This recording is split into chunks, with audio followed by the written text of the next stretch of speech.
కళ్యాణ్ లక్ష్మి, షాదీ ముబారక్ పథకాలపై high court stay విధించడాన్ని ప్రభుత్వం సీరియస్గా తీసుకుంది.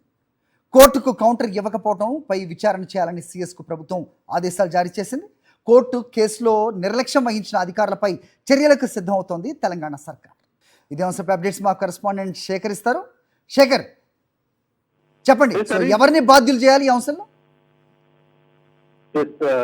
కళ్యాణ లక్ష్మి, షాదీ ముబారక్ పథకం నిలిచిపోవడంలో ఖచ్చితంగా అధికారుల నిర్లక్ష్యమే కారణమంటూ ప్రభుత్వం కూడా ఒప్పుకున్నట్లుగా తెలుస్తా ఉంది. దీని మీద విచారణకు ఆదేశించినట్లుగా సమాచారం అందుతా ఉంది. సిఎస్ సంజయ్ జాజు ఆధ్వర్యంలో ఈ విచారణ జరుగుతున్నట్లుగా తెలుస్తా ఉంది. ముఖ్యంగా 4 సార్లు కౌంటర్ వేయడానికి కోర్టు అవకాశం ఇచ్చినా కూడా కౌంటర్ వేయడంలో ఎవరి నిర్లక్ష్యం ఉంది అన్నటువంటి అంశం మీద అంతర్గతంగా విచారణ చేస్తున్నట్లుగా సమాచారం అయితే అందుతా ఉంది. ఈ విచారణ చేసిన తర్వాత ఖచ్చితంగా ఆ అధికారుల మీద కఠినమైనటువంటి చర్యలు ఉండేటువంటి అవకాశాలు అయితే కనిపిస్తా ఉన్నాయి. కొద్దిసేపు క్రితమే మంత్రి పొన్నం ప్రభాకర్ ఈ అంశం మీద మాట్లాడారు. పథకం ఖచ్చితంగా ఆగదు, రాబోయేటువంటి రోజుల్లో అధికంగా మెరుగైన విధంగా గ్రీన్ ఛానల్ లో పథకానికి నిధులు ఇప్పటికే విడుదల చేస్తున్నాం, బడ్జెట్ లో కూడా నిధులు కేటాయించాం, కానీ కోర్టుకు తెలియజేయడంలో అధికారుల నిర్లక్ష్యం ఉంది అన్నట్లుగా ఆయన చెప్పారు.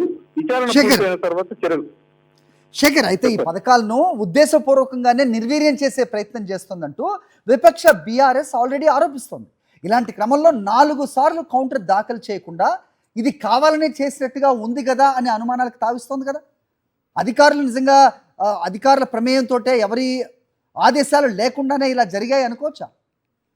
ఖచ్చితంగా ఇది ఖచ్చితంగా నిర్లక్ష్యానికి గురి చేసినట్లుగానే కనిపిస్తా ఉంది. బీఆర్ఎస్ పార్టీకి సంబంధించి ఈ రోజు రాష్ట్ర వ్యాప్తంగా పిలుపునిచ్చారు. వాళ్లకు కౌంటర్ గానే మంత్రి పొన్నం ప్రభాకర్ మాట్లాడారు. కానీ బీఆర్ఎస్ పార్టీని కూడా మంత్రి పొన్నం ప్రభాకర్ క్వశ్చన్ అడుగుతా ఉన్నారు. ఇంత పథకం మీద ప్రేమ ఉన్నట్లయితే ఎందుకు హైకోర్టులో సుమోటోగా కేసు వేయలేదు అన్నటువంటి అంశాన్ని ఆయన లేవనెత్తా ఉన్నారు. దాని మీద బీఆర్ఎస్ పార్టీ ఎలా స్పందిస్తుంది అన్నది చూడాల్సి ఉంటుంది. ఏది ఏమైనప్పటికీ ఈ పథకం నిలిచిపోవడానికి, స్టే ఇవ్వడానికి మా కారణమైనటువంటి అధికారుల మీద విచారణ అయితే చేస్తున్నాము, దాన్ని ఒప్పుకుంటున్నాము. ఎందుకంటే ఇప్పటికే 4 సార్లకు సంబంధించి కోర్టు అవకాశం ఇచ్చినప్పటికీ దాన్ని మంత్రుల దృష్టికి కావచ్చు, ప్రభుత్వ పెద్దల దృష్టికి తీసుకురాకపోవడం ఎవరి జాప్యం జరిగింది, అధికారుల విషయంలో ఎవరెవరు ఇంకా ఎవరైనా ఇంప్లీట్ అయ్యారా, ఎవరికైనా బయట వాళ్ళ వ్యక్తులకు సహకరిస్తున్నారా, లేదంటే కావాలనే ఈ నిర్లక్ష్యం జరిగిందా అన్నటువంటి విషయం మీద ఇన్వెస్టిగేషన్ జరుగుతుంది అన్నట్లుగా మంత్రి గారు. మరి జరిగిన తర్వాత ఎవరి తప్పు అన్నది తెలుస్తుంది. దాని మీద ఎలాంటి విచారణ చేపడతారన్నది చూడాల్సి ఉంటుంది.